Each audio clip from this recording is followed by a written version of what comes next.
Hare Krishna. Welcome to Bhagavadgita. I'm going to talk about 6th chapter 36th sloka, and then I'm going to talk about my career.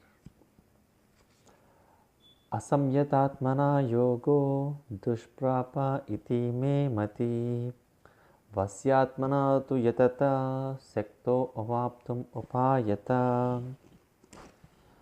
For one whose mind is unbridled, self-realization is difficult work. But he whose mind is controlled and who strives by appropriate means is assured of success. This is Krishna's opinion. Bhagavad-gita is a very, very powerful motivational manual for mankind. Hindus, Muslims, Christians, Jewish, atheists, everybody will benefit from it. It is simple living and high thinking. So, I'm going to talk a bit about myself, not so much as boasting about myself, but to give some practical tips to our kids so that they become very successful. Specifically, I am going to talk about how I got into Princeton University with a fellowship for PhD in computer science. I'm not boasting. In ISKCON, our philosophy is to use whatever we have in God's service. If you have fame, please use it in God's service. If you have wealth, please use it in God's service. Samsiddhir Haritoshanam. The principle is to please God. This was articulated in Sanskrit by Srila Rupa Goswami. The sloka is Anasakta Vishayan Yata Arham Upayunjita Nirbandha Krishna Sambandhe Yuktam Vairagyam Uchite. We don't reject things. Whatever we have, we use it in Krishna's service, God's service. So, firstly, everybody has a destiny. You cannot fight your destiny. You can kind of work around it by developing a higher level of thinking by being God conscious. This is articulated in Bhagavad Gita, 8th chapter, 5th sloka.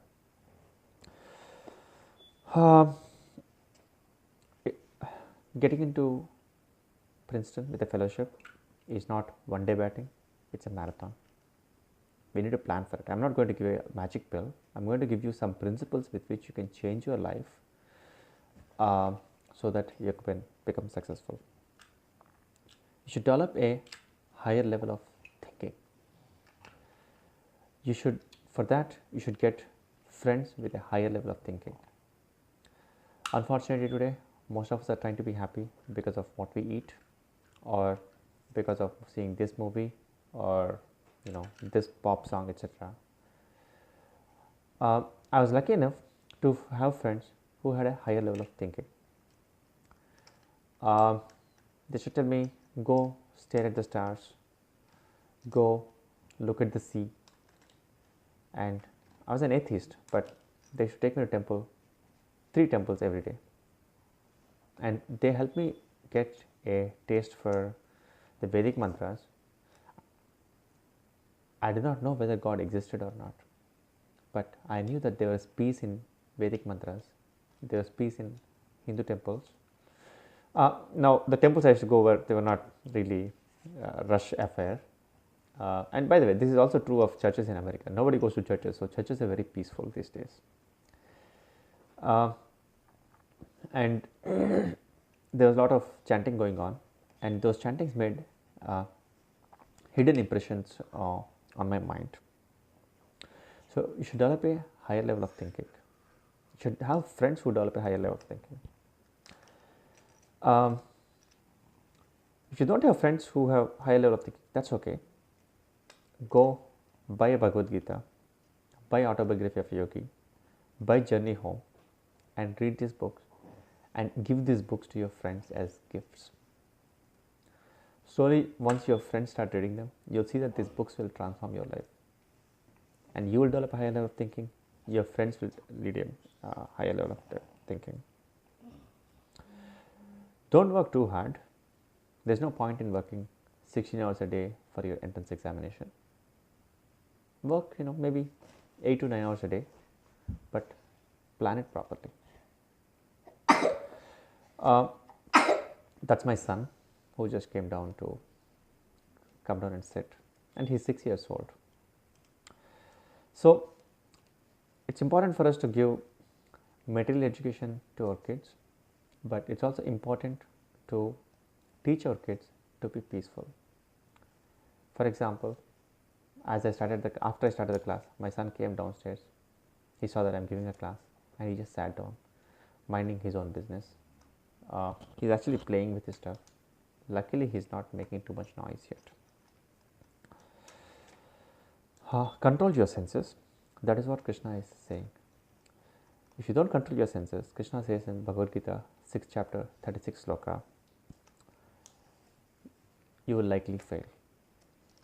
If you control your mind, if you control your senses, then success is possible. Now you may be thinking, by the way, Princeton University takes only 13 students per year in computer science for a fellowship. I was one of them, and you could be one of them too. Now you may be thinking, why only will I be 13 people of so many people in my age group? Well, practically, if you think of it, most of the kids today are into too much television, actually drugs, alcohol, sex, too much sense gratification, unrestricted meat eating. By the way, I do appreciate that our kids are becoming vegan. It's nice. I bow to them. But in general, our kids are trying to find happiness in very, very minor things. So, if kids, if you can get into meditation, then your IQ is going to increase, and your level of thinking is going to increase automatically. That it becomes much easier for you to compete with the rest of the world. Don't hurt anybody. Be nice to everybody. Never say anything which is hurtful to anybody. We want to be on the right side of everything. Don't pressure yourself too much. For example, sometimes parents send kids to a very, very hi-fi college, but the kids cannot cope up. Make sure that whatever you aim for, you can cope up. Have good friends, work very hard, develop a very high level of clarity of thought, and your mind can easily be your best friend or your worst enemy. Tame your mind. For example, I almost did not apply to Princeton. I completed my application, but I just found the process so lengthy. Maybe it's my childishness. I said, you know what, I don't feel like going to the post office to post the application. Then my friend Umesh Unnikrishnan, he convinced me to make the effort to go and post the application. And little did I know that later, 6 months later, I actually got selected, and actually ended up completing my PhD at Princeton University. So have good friends who will watch out for you. Friends are worth gold. You should pull them when they are down, and when you're down, they'll pull you up. But have friends with a higher level of thinking, not just into unrestricted alcohol, unrestricted meat eating, unrestricted sense gratification. Those friends are not valuable. Read Bhagavadgita every day. If you don't have friends, Krishna is your best friend. If you go out to the world, you will get brainwashed one way or the other. You might as well get brainwashed by Krishna.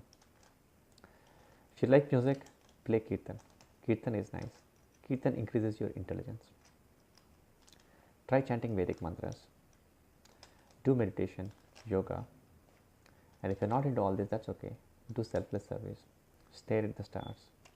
Stare at sunrise. Try to get up before sunrise.